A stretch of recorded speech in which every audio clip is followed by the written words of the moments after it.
На 10 лимитов претендовали 14 абитуриентов. Молодые люди сдавали экзамены по математике, физике, русскому языку и физической культуре.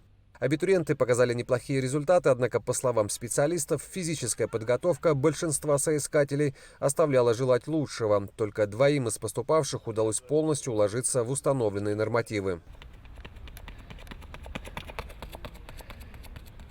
На встрече с абитуриентами, успешно прошедшими все испытания, а также с их родителями, министр по чрезвычайным ситуациям Лев Квициния указал на возросшие требования к курсантам вышеозначенных учебных заведений. Усилится контроль за их успеваемостью и поведением. В случае злостных нарушений курсанты будут отчисляться без каких-либо поблажек и послаблений.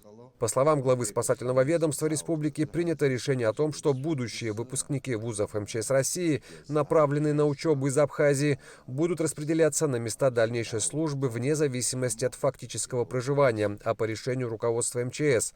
Данное положение будет внесено в служебные контракты и станет обязательным для исполнения. Лев Квициния пожелал молодым людям успехов в дальнейшей учебе и заверил их в том, что спасательное ведомство будет оказывать им всяческое содействие и помощь.